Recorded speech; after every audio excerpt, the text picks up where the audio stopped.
전에 읽은 말씀을 가지고 더 깊은 은혜라는 제목으로 하나님 말씀 함께 나누려고 합니다. 한 고등학교 선생님께서 반 아이들에게 장래의 희망을 물어봤습니다. 여러분의 장래 희망은 무엇이었습니까? 한 아이한테, 영철이한테 물어봤습니다. 영철이는 장래 희망이 뭐지? 저는 우주과학자가 되는 거예요 라고 대답했습니다. 영숙이는 그러자 저는 그냥 여자니까 애 낳고 평범하게 살래요. 그러자 상용이는 그렇게 묻자 그 상용이는 이렇게 대답했습니다. 저는 큰 꿈은 없고요, 영숙이가 애 낳고 사는데 일조하고 싶습니다 라고 말을 했다고 합니다. 하나님이 인간을 지으시고 인간에게 주신 가장 큰 축복이 있다면 그것이 바로 가정이 아닐까요? 가정을 통해서 우리는 조건 없는 사랑과 은혜를 경험하며 살아가게 되어 있습니다. 하지만 오늘날 사람들이 잃어버린 것 중에 하나가 있다면 그것은 바로 가정입니다. 조건 없는 사랑과 은혜를 경험해야 되는 그 가정에서 오히려 상처와 아픔과 절망을 느끼며 살아가고 있는 것이 오늘날 현대인들의 자화상이 아닐까 생각을 해봅니다. 어떤 사람은 경제적인 고통으로 인해서, 어떤 사람은 배우자의 망가진 인격 때문에, 또 어떤 사람은 자녀의 어려움으로 인해서, 어떤 사람은 사별과 이혼으로 인해서 행복을 누려야 할 그 가정에서 행복을 누리지 못한 채 살아가고 있습니다. 오늘 본문에도 남편의 사별로 인해서 행복을 누리지 못한 채 살아가고 있는 룻의 이야기가 계속되고 있습니다.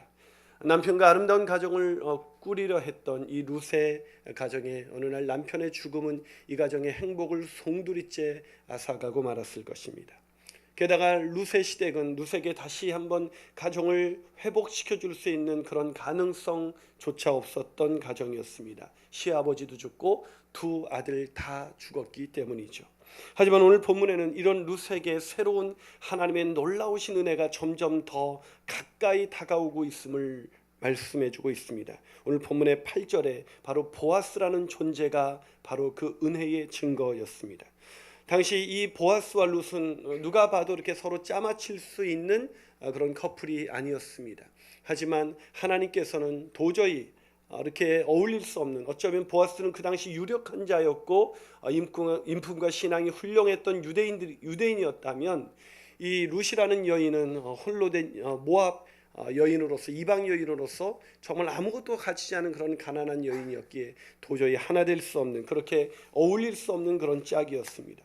그런데 이 룻이라는 여인이 보아스라는 존재를 만나게 되고 그 보아스를 통해서 더 깊은 하나님의 은혜를 경험하는 것이 바로 오늘 본문의 내용입니다.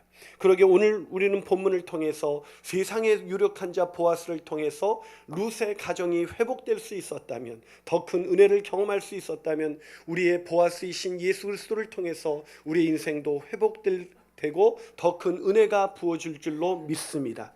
그 은혜가 부어지는 은혜가 있기를 주님의 이름으로 축원합니다. 그렇다면 우리가 어떻게 우리의 보아스 되신 예수 그리스도, 그런 보아스를 통해서 우리 인생도 더 깊은 은혜를 경험할 수가 있을까요? 더 깊은 은혜를 경험하기 위해서는 첫 번째로 은혜를 베푸시는 분께 더 가까이 가야 합니다. 뭐라고요? 은혜를 베푸시는 분께 더 가까이 나가야 합니다. 제가 결혼하지 않은 젊은이들에게 꼭 해주는 말이 있습니다. 그게 뭐냐면 호박도 뒹굴다 보면 정든다. 이게 무슨 말인지 아십니까? 이렇게 나하고 이렇게 호박이라는 무생물도 가까이 하다 보면, 뒹굴다 보면 정이 든다는 것이죠. 그래서 이 청춘 남녀가 이렇게 교회에서 보면 회장과 부회장이 이렇게 하라는 일은 안 하고 이렇게 결혼에 꼬링하는 경우가 얼마나 많은지 몰라요.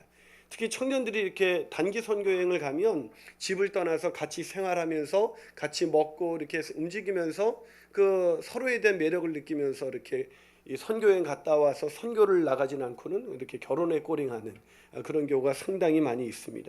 여러분, 가까이 있다는 것은 우리가 그 사람의 마음을 더 깊이 느낄 수 있게 된다는 것을 의미합니다.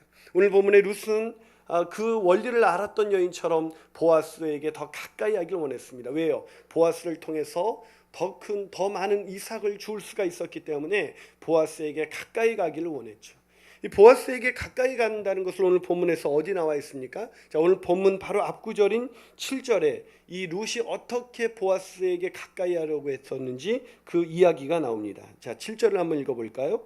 자, 7절입니다. 시작. 그의 말이 나로 베는 자를 따라 단 사이에서 이삭을 죽게 하소서 하였고 아침부터 와서는 잠시 집에서 쉰 외에 지금까지 계속하는 중이니. 자, 룻이 사환에게 무슨 부탁을 했다고요?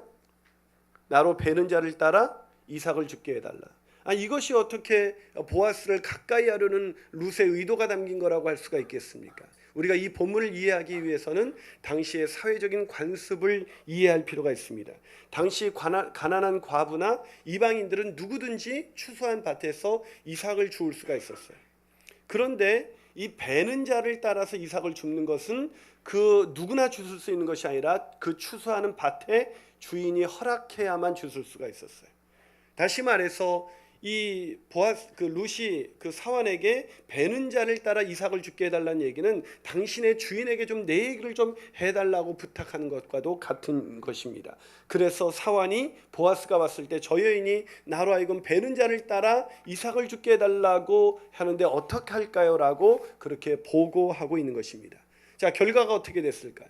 결과가 8절과 9절입니다. 자, 8절과 9절 한번 읽어볼까요? 있습니다. 시작. 보아스가 룻에게 이르되 내 딸아 들으라. 이삭을 주우러 다른 밭으로 가지 말며 여기서 떠나지 말고 나의 소녀들과 함께 있으라.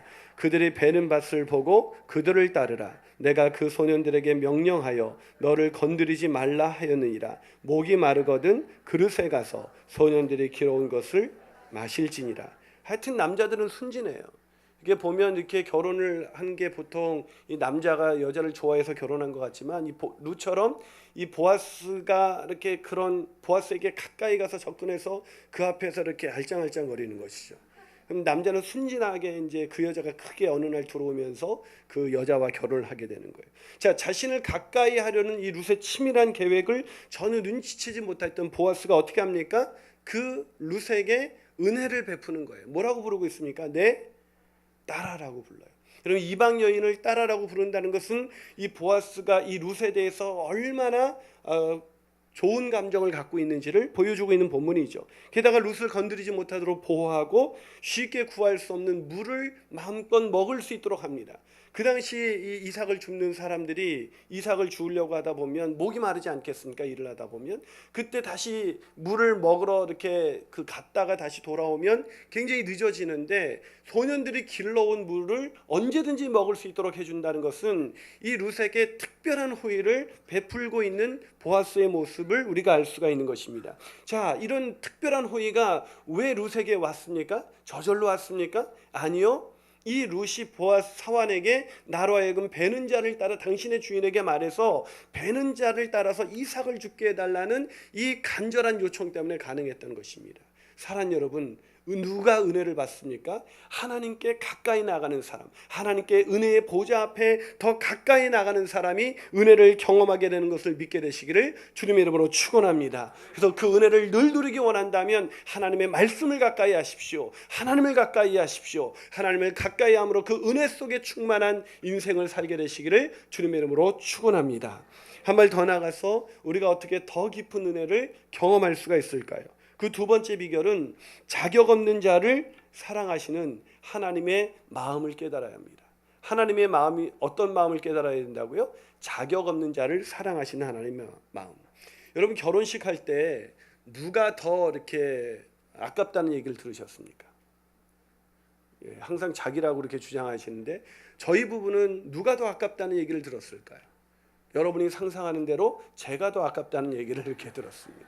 많은 후배들이 도대체 오빠하고 결혼하는 여자가 누구냐, 그런 복을 얻은 여자가 누구냐, 기도를 많이 했냐, 신실한 자매냐 검증해야겠다고 제가 결혼하는데 수많은 후배들이 몰려오지 않았겠습니까? 이 세상에서 가장 설레이는 만남이 있다면 그것은 이 남녀의 그런 아름다운 사랑일 거예요. 게다가 신분의 차이를 넘어선 사랑은 굉장히 사람에게 많은 감동을 주지요. 오늘 본문에 사실은 이들의 사랑은 신분의 차이를 넘어서는 사랑이었습니다. 말씀드린 것처럼 보아스는 당시 유력한 자였고 그 당시 그 사회에서 가장 존경받고 인정받는 사람이었습니다. 근데 룻은 어떤 존재였습니까? 룻은 이방 여인이었습니다. 여러분, 이방 여인이었다는 것은 그 당시 유대인으로서는 쳐다보지도 않는 것입니다. 여러분, 오늘날 그 국제 결혼이 이제는 좀 익숙해졌지만 우리 어릴 때만 해도 국제 결혼하면 어떻게 생각했습니까? 막 사람들에게 말거리가 되고 막 그러지 않았겠습니까? 오늘 이런 말거리가 뭐 사람들 사이에서 말거리가 되면서 이 이방 여인 룻이 이 유대인들이 사는 이 베들레헴에 돌아오게 되었을 때 많은 사람들이 룻이 궁금했을 거예요. 근데 이 룻이라는 이 여인이 어떻게 살아갑니까? 자기 시어머니를 모시면서 이삭을 줍는데도 그 얼굴에 늘 밝은 빛을 띠면서 이삭 줍는 초라한 인생이라고 자기를 막 낙심하고 막 학대하지 않고 오히려 막 기쁨 속에서 살아가는 이 모압 여인 이 룻의 이 모습은 그 당시 모든 사람들에게 정말 말거리가 됐을 거예요. 야, 참 그 여자 대단하지 않냐? 우리나라 사람도 못하는데 어떻게 그 홀로 된 시어머니를 그렇게 모시면서 그렇게 살 수가 있냐? 막 그런 얘기를 하면서 사람들 속에 들려오는 얘기가 이 보아스에게까지 들려온 거예요. 그래서 보아스가 그 얘기를 들으면서 보니까 그 여인이 왜 모압 여인이 이 남의 땅에 와서 유대인들이 사는 이 베들레헴까지 와서 사냐 이런 얘기를 물어봤더니 그 여자가 시어머니가 사실은 그렇지 않아도 되돌아가라고 얘기를 했는데 뭐 시어머니가 얘기하지 않았겠어. 이 며느리가 그냥 돌아가라고 그렇게 얘기했는데도 어머님의 하나님이 나의 하나님이 되고 어머님의 백성이 나의 백성이 될 거라고 그 믿음 하나 가지고 얘가 여기까지 온 거예요. 그 얘기가 이 보아스에게 들려진 거예요. 자, 이 얘기가 들려졌을 때 보아스의 마음이 점점 움직여지기 시작했습니다. 그런데 마침 그런 여인인 이 룻이 보아스의 사환에게 와서 나로 베는 자를 따라서 이 좀 이삭을 죽게 해달라. 그런 특별한 은혜를, 더 깊은 은혜를 그렇게 간구한 것입니다. 보통 사람 같으면 그냥 딱 잘라버렸겠지만 이 보아스가 이미 자신을 가까이 하고 있었던, 아니 하나님을 통해서 들려줬던 이 룻에 대한 정보를 통해서 이 룻에 대해서 열려진 마음을 가지고 있었어요. 그래서 이 여인에게, 이 여인이 그것을 원했을 때 그 여인에게 가까이 다가와서 그 은혜를 베풀 수가 있었던 것입니다. 자, 오늘 그 은혜가 어떻게 베풀어졌는지 본문 10절을 한번 읽어볼까요? 자, 10절을 한번 읽습니다. 시작. 룻이 엎드려 얼굴을 땅에 대고 절하며 그에게 이르되 나는 이방 여인이거늘 당신이 어찌하여 내게 은혜를 베푸시며 나를 돌보시나이까. 자, 지금 보아스가 어떻게 했습니까? 그걸 이미 알고 있었기 때문에 내 딸아라고 부르면서 뭐 소년들로 건들지 못하게 보호하고 막 물도 먹을 수 있게 하니까 이 룻이 깜짝 놀랐어요. 자기는 아무것도 자격이 없는 사람인데 왜 나에게, 이방 여인인 나에게 이런 은혜를 베푸십니까? 그렇게 지금 묻고 있는 거예요. 여러분, 그러자 보아스가 뭐라고 말합니까? 오늘 보면 11절입니다. 자, 11절을 읽습니다. 시작. 보아스가 그에게 대답하여 이르되 내 남편이 죽은으로 내가 시어머니에게 행한 모든 것과 내 부모와 고국을 떠나 전에 알지 못하던 백성에게로 온 일이 내게 분명히 알려졌느니라. 이 봤잖아요. 제가 상상한 대로 지금 보아스가 룻에 대한 얘기를 이미 들려진 거예요. 이 룻의 여인의 이야기는 너무나 아름다운 헌신과 아름다운 희생을 가지고 살았던 여인이었기 때문에 이 여인의 이야기는 그 온 동네 베들레헴에 모르는 사람이 없었던 것입니다. 그래서 지금 보아스가 뭐라고 말합니까? 너는 그럴 만한 자격이 있다. 너가 어떻게 행동했는지, 네가 어떻게 시어머니를 모시고 살았는지 내가 잘 들었다. 게다가 12절 보니까 이렇게 말합니다. 12절 보세요. 여호와께서 내가 행한 일에 보답하시기를 원하며 이스라엘의 하나님 여호와께서 그의 날개 아래에 보호를 받으러 온 내게 온전한 상 주시기를 원한다. 무슨 얘기입니까? 너는 하나님께 상을 받아도 마땅하다. 다른 여인은 몰라도 너와 같은 이 여인에게 이런 상을, 이 정도 호의를 베푸는 것은 너무나 당연한 일이다라고 지금 보아스가 말을 하고 있는 거예요. 이 정도 되면 나 사람 마음이 우쭐해서 하긴 내가 이렇게 고생하고 살았더니 내가 이런 상 받을 자격이 있지. 뭐 우리가 그렇게 생각하지 않습니까? 우리가 뭔가 조금이라도 헌신을 하고 희생을 하다 보면 그걸 누군가에게 인정받고 싶은 마음이 얼마나 많아요. 그런데 오늘 이런 보아스의 답변을 듣고 당신이 어떻게 내 마음을 그렇게 알아줍니까? 뭐 이렇게 얘기할 것 같은데 오늘 그 다음 구절 한번 읽어볼까요? 자, 13절에서 룻이 어떻게 말을 하는지 한번 13절 한번 읽어볼까요? 있습니다. 시작. 룻이 이르되 내 주여 내가 당신께 은혜 입기를 원하나이다. 나는 당신의 하녀 중에 하나와도 같지 못하오나. 뭐라고요? 나는 당신의 하녀 중에 하나와도 같지 못한 그런 비천한 사람 중에 비천한 사람입니다. 무슨 얘기를 지금 룻이 하고 있는 얘기입니까? 나는 자격이 있는 사람이 아닙니다. 어떻게 내가 이런 은혜를 입겠습니까? 내가 베는 자를 따라서 이삭을 줍는 이 더 큰 은혜를 구했지만 사실은 나는 자격이 없는 사람입니다. 무슨 얘기입니까? 왜 이 룻에게 하나님께서 보아스를 통해서 이 은혜를 베풀게 하셨을까요? 그것은 이 루세의 마음속에 늘 나는 은혜를 받을 만한 그런 자격이 없는 사람이다 라는 그런 철저한 그런 은혜의식을 가지고 살았기 때문입니다. 공로의식이 아니라 그런 은혜의식 속에서 자기는 이런 것을 받을 만한 자격이 없다는 것을 한순간도 잊지 않았던 것입니다. 사랑하는 여러분, 왜 우리가 은혜를 받지 못할까요? 어느 날부터 내가 처음에 구원받을 때는 하나님이 나 같은 것을 구원해 주신 은혜가 너무나 감격해서 하나님 어떻게 나 같은 것을 구원하셨습니까? 어떻게 나 같은 것 살리시려고 십자가에 못 박혀 돌아가셨습니까? 이것이 은혜입니다라고 이렇게 고백했던 우리가 어느 순간부터 이 은혜를 당연한 것으로 여깁니다. 어느 날부터 내가 은혜 받는 게 당연한 거예요. 하나님이 나에게 내가 기도할 때 내게 응답하시는 것이 당연한 것입니다. 내가 어려울 때 하나님이 날 도와주시는 것이 너무나 당연한 거예요. 어느 날 이것이 당연해지면서 그 순간부터 우리 마음속에, 우리의 삶 속에 은혜라는 단어가 사라지는 것입니다. 필립 얀시는 하나님 은혜가 사라졌어요 라는 책에서 이렇게 말합니다. 만일 우리가 은혜를 조작하거나 통제하려고 애써서 얻어낼 수 있다면 그것은 진정한 은혜가 아닐 것이다.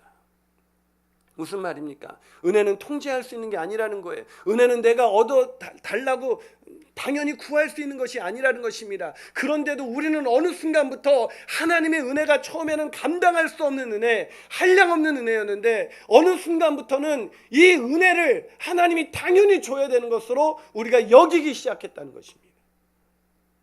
그 순간부터 우리는 하나님 앞에 원망하는 마음이 일어나고 하나님이 내가 원하는 기도 하나라도 응답해 주지 않으면 그것 때문에 속상하고 낙심하고 좌절하면서 우리 신앙이 흔들리는 것 아니겠습니까? 우리의 신앙이 왜 흔들리고 있습니까? 하나님이 응답하지 않으셨기 때문에 아니라 하나님이 부으신 그 놀라우신 은혜를 받을 만한 자격 없는 인생이라는 것, 그걸 우리가 잊고 사는 거예요. 오늘도 내가 이렇게 먹고 살 수 있는 것, 오늘 내가 이런 가족과 이렇게 살아갈 수 있는 것, 오늘 내가 교회 와서 예배 드릴 수 있는 것, 하나님이 오늘 나의 찬양을 받아줄 수 있는 것, 이 모든 것이 하나님의 은혜인데 나의 삶의 자국마다 그 걸음마다 하나님께서 은혜로 나를 여지껏 인도해 주셨는데 그 은혜를 잊어버린 것입니다. 사랑하는 여러분, 은혜를 받을 만한 자격이 있다고 생각하는 순간부터 은혜는 사라지게 되어 있습니다. 은혜를 당연한 것으로 여기는 순간부터 은혜는 사라지게 되어 있습니다. 누가 오늘도 은혜 받습니까? 누가 오늘도 말씀 가운데 예배 가운데 은혜를 받습니까? 나 같은 자가 어떻게 이런 데 나와서 하나님을 찬양할 수 있는가? 어떻게 나 같은 자가 하나님을 예배할 수 있는가? 어떻게 나 같은 자를 하나님이 구원하셨는가? 자신이 자격 없는 자라는 것, 자신이 불쌍한 사람이라는 것, 자신이 망가진 사람이라는 것, 그거를 늘 깨닫고 나오는 자, 그 사람만이 더 깊은 하나님의 은혜를 경험할 수가 있는 것입니다. 그 은혜를 경험하게 되시기를 주님의 이름으로 축원합니다. 마지막으로 우리가 어떻게 더 깊은 하나님의 은혜를 경험할 수가 있을까? 그 세 번째 비결은 더 큰 은혜를 사모하는 것입니다. 더 큰 은혜. 여러분, 한 사람에게서 시작된 이 사랑이 마침내 이렇게 결실을 맺기 위해서는 뭐가 필요합니까? 내가 사랑을 고백했을 때 그거에 대한 응답이 와야 돼요. 내가 자격 없는 자에게 은혜를 주시는 그 보아스에게 이렇게 나갔을 때 보아스가 이 룻에게 자신의 마음을 열어 보이지 않습니까? 내 딸아, 그런 좋은 호의를 베풀면서 다른 사람이 받을 수 없는 상상할 수 없는 호의를 베풉니다. 이런 호의를 이렇게 베풀면 이제 이 은혜가 정말 이 룻에게 닿기 위해서는 뭐가 필요하냐면 룻의 마지막 반응이 필요한 거예요. 이 커플들이 이렇게 보면 참 제일 안타까운 커플이 누구냐면 이 짝사랑을 하는 커플이지 뭐 커플이라고 할 수도 없죠. 이 짝사랑하는 사람 보면 결실이 맺어지지 않잖아요. 저는 그 목사로서 이렇게 제일 갖고 있는 치명적인 한계가 있다면 이 짝사랑을 해보지 않아서 도대체 이 여자를 쫓아다니는 남자들의 그 심리를 좀 파악할 수가 없어요. 우리 조항철 목사님은, 지금 창원에 있는 조항철 목사님은 사모님을 얻기 위해서 그렇게 뒷공문을 쫓아다녔대요. 저는 그 마음을 이해할 수가 없어요. 그래서 그 짝사랑하는 사람의 마음을 이해할 수가 없는데, 오늘 이 은혜가 정말 은혜가 되기 위해서는 뭐냐면 그렇게 은혜를 베푸시기 원하시는 그 하나님의 마음을 알 때 그 마음 앞에 그 은혜 받기를 사모하는 우리의 반응이 있어야만 은혜가 온다는 거예요.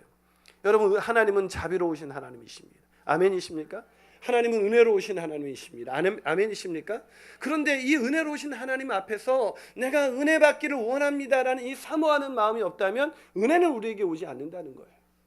오늘 본문에도 보십시오. 자, 오늘 본문에 이렇게 짝사랑을 했으면 이 커플이 이어지지 않을 텐데, 오늘 본문에 보니까 이 룻이 보아스의 그 관심을 어떻게 받아들입니까? 자, 오늘 13절 보아스가 그렇게 말하자 다시 13절에서 룻이 이렇게 말합니다. 13절을 다시 한번 읽어볼까요? 있습니다. 시작. 룻이 이르되 내 주여 내가 당신께 은혜 있기를 원하나이다. 나는 당신의 하녀 중 하나와도 같지 못하오나 당신이 이 하녀를 위로하시고 마음을 기쁘게 하는 말씀을 하셨나이다. 자, 드디어 지금 이 보아스가 룻에게 뭐라고 말을 했습니까? 네가 시어머니 그 고국에서부터 이곳으로 와가지고 네 시어머니를 어떻게 섬기면서 어떻게 이삭을 주면서 살았는지 내 귀에 들렸다. 하나님이 그의 날개 아래 보호받으러 온 너를 하나님께서 보상하시는 거다. 이건 내가 하는 게 아니다. 내가 너에게 베푸는 호의가 아니라 하나님께서 베풀어 주시는 호의라고 지금 보아스가 말하지 않았습니까? 그러면 아까도 말씀드린 것처럼 이 정도쯤 됐으면 그래 내가 좀 이런 받을만 했지, 이제 고생 끝에 나에게 온다고 이제 일이 풀리는 거구나, 이건 당연한 거야, 이렇게 생각할 수 있는데 지금 이 룻은 어떻게 반응합니까? 끝까지 은혜를 받기 위해서 룻은 한순간도 자기의 행위나 자기의 노력을 내세우지 않습니다. 룻은 자기의 행위나 공로를 누가 봐도 내세워도 될 만한 그런 룻이었지만 이 룻은 자신의 행위를 그렇게 내세우지 않고 또다시 뭐라고 말합니까? 주여 내가 당신께 은혜 얻기를 원합니다. 나는 은혜 없이는 살아갈 수 없는 사람입니다. 내가 은혜 얻기를 원합니다. 난 아무리 생각해도 당신의 하녀 중에 하나와도 같지 못한 그런 비참한 인생입니다. 나는 그 은혜로만 살 수 있고 그 은혜로만 살아갈 수 있는 그런 비참한 여인입니다. 그 은혜를 내게 베풀어 주시옵소서. 여러분, 끝까지 은혜를 사모하는 이 룻의 마음이 보입니까? 왜 룻이 이렇게 말을 했을까요? 저 같으면, 이 정도 내 마음을 알아주는 사람 같으면 제 이야기를 꺼내면서 사실 저도 힘들었습니다. 내가 얼마나 힘든지 아십니까? 이제 내가 이런 복 받을 때도 됐죠. 내가 다 이런 일 할 만한 그런 이제 때가 된 것 같습니다. 이렇게 말할 것 같은데 이 룻이 어떻게 끝까지 나는 은혜 아니면 살 수가 없습니다. 왜 이렇게 얘기했을까요? 왜 그렇게 룻이 얘기했을까요? 룻은 정말로 은혜 없이는 단 한순간도 살아갈 수 없는 여자였기 때문입니다. 표현하지 않는다고 해서 여러분, 사람이 힘이 안 드는 게 아니에요. 시어머니를 모시고 과부 시어머니를 모시고 매일 그 얼마 되지 않는 이삭을 주면서 남들은 막 보리타작을 해가지고 풍성하게 곳간에 그 자기의 곡식을 드러내는데 그때 이삭을 주러 그 몇 분 안 되는 이삭을 주어오는 그 룻의 마음도 얼마나 힘들었을까요? 그런데 자기가 아무리 생각해도 이삭을 줍는 거 아니고서는 자기가 살 길이 없는 여자인 거예요. 아무리 생각해봐도 이삭 줄 수 있는 것 말고는 다른 방법이 없으니까 내가 교만해지면 안 돼, 남을 부러워해서는 안 돼, 내가 남과 비교의식을 가져서는 안 돼, 오직 하나님께서 오늘도 주실 수 있는 이 부스러기라도 먹을 수 있는 이 은혜를 주셔야만 내가 오늘 살 수가 있지, 이런 생각을 가지고 그렇게 늘 살았기 때문에 오늘 자기를 인정해주는 이 보아스 앞에서도 내가 은혜 있기를 원합니다. 무슨 말입니까? 누가 은혜를 끝까지 구해서 더 깊은 하나님의 은혜를 경험할 수 있습니까? 매일매일 나의 삶 속에서 내가 은혜 아니면 살아갈 수 없는 연약한 존재라는 것, 망가진 존재라는 걸 인정하는 사람만이 그 은혜 속에서 더 깊은 은혜 가운데 들어갈 수가 있다는 것입니다. 사랑하는 여러분, 오늘날 그리스도인들이 왜 이 은혜를 잃어버렸습니까? 왜 은혜를 상실하고 더 깊은 은혜를 체험하지 못하는 것일까요? 그것은 내가 얼마나 망가진 존재인지, 내가 은혜 없이 살아갈 수 없는 그런 비참한 존재라는 것을 날마다 확인하지 못하기 때문입니다. 사랑하는 여러분, 오늘도 이 예배 가운데 나오셔서 은혜 아니고서도 살 수 있는 것이 있습니까? 하나님의 은혜가 아니라도 내 힘과 내 능력으로 살 수 있는 것이 있습니까? 그러면 그 사람은 아마 더 깊은 은혜는 경험할 수 없을 것입니다. 그런데 오늘 내가 본문을 읽다 보니까 이 보아스가 그 더 깊은 은혜를 어떻게 경험케 하십니까? 오늘 14절에 보니까 이 보아스가 이렇게 은혜를 구하는 자에게 이렇게 대답합니다. 자, 14절을 한번 같이 읽어보겠습니다. 14절입니다. 시작. 식사할 때 보아스가 룻에게 이르되 이리로 와서 떡을 먹으며 내 떡 조각을 초에 찍으라 하므로 룻이 곡식 빼는 자 곁에 앉으니 그가 볶은 곡식을 주매 룻이 배불리 먹고 남았더라. 자, 거기 보이세요? 룻이 어떻게 됐다고요? 배불리 먹고 남았다고 기록하고 있습니다. 여러분, 이삭을 줍는 사람은, 은혜를 구하는 사람은 배불리 먹고 남는 인생을 살게 되어 있습니다. 자신의 노력으로 늘 사는 사람은 더 많은 그 곡식을 자신의 곳간에 쌓아놨지만 배불리 먹는 인생을 살아가지 않습니다. 자신이 만족한 인생을 살아가지 않습니다. 그러나 은혜를 구하는 사람, 더 깊은 은혜를 구하는 사람만이 배불리 먹고 남는 인생, 오늘 거기에 만족하면서 하나님이 부으신 은혜에 만족하기에 배불리 먹고 남는 인생 살아갈 수가 있는 것입니다. 그 기쁨과 그 만족함이 저와 여러분 가운데 있습니까? 저는 오늘 본문을 보면서 참 이 룻이 보아스가 마련한 식탁에서 이렇게 함께 먹는 장면을 상상해 봤어요. 거기 어떤 음식이 나왔습니까? 떡을 먹었대요. 오늘날 뭐 떡은 흔하게 먹을 수 있으니까 뭐 떡 먹은 게 대수야. 별로 감동이 안 오시죠? 이 룻은 떡을 먹으면서 떡 먹어나 받겠습니까? 이삭을 주느라고 밥해 먹기도 힘든, 끼니를 띄우기도 힘든 이 여인의 입속으로 처음에 떡이 들어갈 때 그때 감격이 어땠을까요? 게다가 그 떡을 어디다 찍어 먹었다고요? 초에 찍어 먹었습니다. 이 초에 찍어 먹었다는 것은 오늘날 음식 문화가 발달하고 이렇게 살면 살수록 이 드레싱, 이 소스가 이렇게 점점 이렇게 발달하지 않습니까? 우리 옛날엔 된장, 고추장만 먹다가 이제 뭐 발사믹 뭐 이런 거 뭐 저는 그게 발사계인지 뭔지 그런 거 이렇게 먹고 이렇게 하지 않습니까? 이게 음식 문화가 이게 상상할 수 없는 그런 음식을 먹은 거예요. 게다가 어떤 곡식을 줬어요? 볶은 곡식을 줬다고. 이걸 우리가 삼계탕만 먹다가 백숙만 먹다가 후라이드 치킨을 처음 먹었을 때 그 맛을 지금 이 룻이 느끼고 있는 거예요. 그것을 먹었을 때 룻의 마음을 상상해 봤어요. 그것을 먹었을 때 룻은 얼마나 행복했을까? 이삭을 줍는 자신의 인생에 떡을 먹을 수 있는 인생이 될 거라고, 그걸 먹고도 남기는 인생이 될 거라고 누가 상상을 했겠어요? 사랑하는 여러분, 은혜를 구하면서 살아가십시오. 은혜를 구하면서 살다가 우리가 늘 이렇게 살 것 같지만 은혜를 구하는 자만이 이렇게 황홀한 인생, 너무나 행복하고 기쁜 인생 살아갈 수 있음을 믿기를 주님의 이름으로 축원합니다. 그런데 이 은혜의 순간에, 이 은혜를 룻이 만끽하는 순간에 정말 은혜 받은 사람은 누굴까? 전 보아스라고 믿습니다. 정말 룻이, 보아스의 마음 가운데 룻이 들어왔습니다. 정말 모함 이방 여인인데 자기네 믿음의 사람이라고 자처하는 유대인들은 하나님이 그렇게 추수할 것을 넘치도록 부어주셨는데도 하나님께 감사하지 못하고 자기가 잘나서 먹고 사는 것 같이 그렇게 막 흥겹게 살아가지만 여전히 상대적인 빈곤 속에 살아가는 그들과 다르게 이 여인은 그런 여느 유대인 여인과 다르게 모함 여인, 이방 여인에 불과했던 이 여인이 시어머니를 떠나지 않고 극진히 모시면서 자기가 모았던 그 이삭을 그 시어머니와 나누면서 살아가는 이 여인, 그 여인을 하나님이 돌보시는구나. 그래서 그 여인을 뭔가 돕고 싶어서 이 보아스가 그 여인에게 이 도움의 손길을, 이 은혜의 손길을 내밀어버렸을 때 이 보아스의 마음 가운데 하나님이 사랑하는 그 여인의 입속으로 떡이 들어갈 때 얼마나 감격했을까요? 여러분, 여러분의 입속으로 떡이 들어갈 때하고 여러분의 자녀 입속으로 들어갈 때 언제 더 기쁘세요?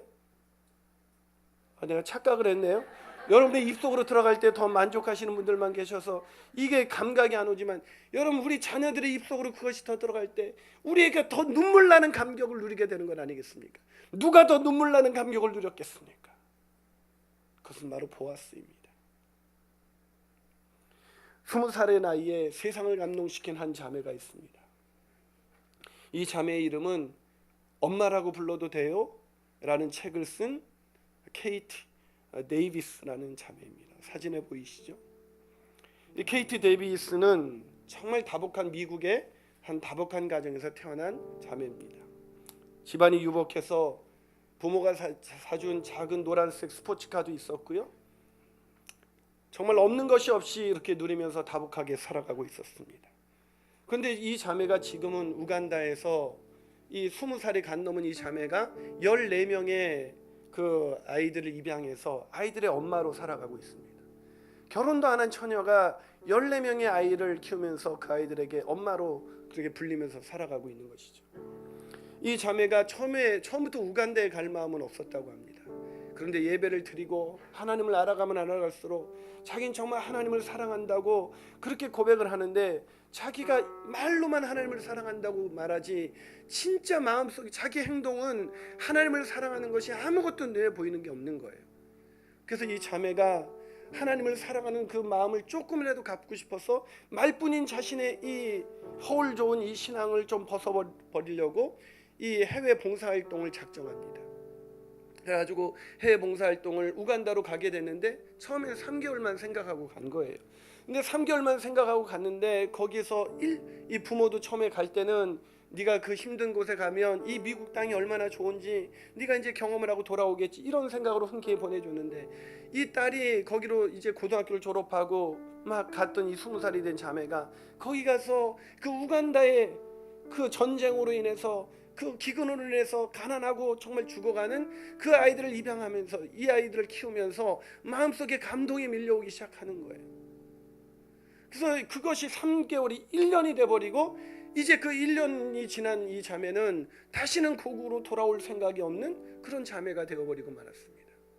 이 자매가 책에서 6살짜리 그 데렉이라는 아이의 이야기를 들려주는데, 이 아이는, 데렉이라는 이 아이는 전쟁 중에 자기 부모와 형제 자매를 다 잃어버린 아이였습니다. 이 아이는 어릴 적부터 아무 혈육 하나 없는 이 아이는 완전히 전쟁 중에 내버려져서, 이 아이가 강요에 못 이겨서 다른 사람을, 남을 죽여야 되는 그 일 가운데 그 6살짜리 아이가 그렇게 내몰리게 된 거예요. 정말 지독한 굶주림과 절망과 그 고통과 싸웠던 이 아이가 지나가다 비 오는 날 어느 날, 이 아이, 그 케이티라는 이 자매 앞에서 쾅 머리를 부딪히면서 쾅 하고서 넘어지면서 머리를 부딪혔어요. 근데 이 아이가 6살밖에 안 되니까 애들이 우는 게 당연한데, 어른스러워져야 된다, 그렇게 살면 안 된다라고 어려서부터 배운 아이가, 6살짜리 아이가 울지를 못하고 울음을 참으려고 억지로 참는데, 머리를 쾅 하고 부딪힌 그 아이가 울음을 참을 방법이 있습니까? 울음을 참으려고 이를 악무는데 눈물이 나는 거예요. 눈물이 나는 그 6살짜리 데렉이라는 아이를 그 케이티라는 자매가 끌어안고 그 아이를 쓰다마 줍니다. 그 아이를 쓰다마 주면서 그때 말할 수 없는 하나님이 감동을 주셨는데, 그 감동을 그 책에 이렇게 기록해 놓았습니다. 나는 녀석을 품어서 안고 쓰다듬어 주었다. 그러다가 문득 주님의 위대함이 떠올라서 내 안의 슬픔이 봄날의 눈처럼 스스로 녹아내렸다. 전능하신 하나님이 이 아이와 나를 지극히 아끼셔서 이 순간을 함께 하게 하신 것이다. 천지를 지으신 하나님은 어느 비 내리는 날 우간다의 한 소년이 머리를 부딪힐 줄을 미리 아셨다. 하나님은 단순히 머리의 아픔보다도 더 깊은 곳에 뭉친 이 아이의 응어리를 풀어주기를 원하셨다. 그래서 나로 하여금 이 아이의 손을 꼭 잡고 쓰다듬으며 이 아이가 오랫동안 받지 못했을 사랑을 쏟아붓게 하셨다. 아, 하나님의 은혜로 나는 이 아이를 안아줄 특권을 누린다. 아, 하나님의 은혜로 나는 이 아이를 안아줄 특권을 누린다. 이 은혜를 경험하신 적이 있습니까? 무엇이 은혜입니까? 나를 구원하신 게 은혜이죠. 나 같은 것을 위해서 십자가에서 못 박히시고 죽으시고 부활하신 예수님, 그것이 우리에게 은혜겠지만 더 큰 은혜는 우리가 망가졌던 우리가 하나님의 은혜로 구원받았을 뿐만 아니라 누군가의 삶을 일으켜줄 수 있고, 누군가의 삶을 쓰다듬어 줄 수 있고, 누군가의 삶을 위로해 줄 수 있는 인생으로 살아간다는 것, 이것이 은혜가 아닐까요? 저는 상상을 해봅니다. 배불리 떡을 먹고 감격스러워하는 그 룻, 그 은혜 속에서 그것이 한량없는 은혜라고 겨워하는 그 룻의 곁에서 서 있는 보아스를 말이죠. 보아스는 얼마나 감격했을까요? 아, 내가 이 룻과 같은 자매에게 작은 호의를 베풀 수 있다는 것이 얼마나 큰 하나님의 은혜인가. 사랑하는 여러분, 오늘날 우리는 은혜를 잃어버렸습니다. 이 하나님의 더 깊은 은혜를 잃어버렸습니다. 우리가 받은 은혜를 당연하게 여기면서 어느 날 우리는 이 은혜를 쏟아붓지 않으면서 우리가 받은 은혜가 너무나 당연해서 더 많은 은혜를 요구하는 순간부터 우리의 삶 속에서 은혜는 사라졌습니다. 사랑하는 여러분, 우리는 받을 자격이 있어서 구원받은 것이 아닙니다. 우리가 받을 만한 어떤 행위가 옳아서 이 은혜를 받는 것이 아닙니다. 한량없는 은혜, 그 갚을 수 없는 은혜는, 나 같은 자를 부르신 그 하나님의 은혜는 바로 우리를 통해서 다른 사람을 또 세워주는 더 깊은 은혜를 기대하셨기 때문입니다. 그 은혜를 누리는 인생, 더 깊은 은혜를 누리는 인생, 그런 인생 살고 싶지 않으십니까? 기도하시겠습니다.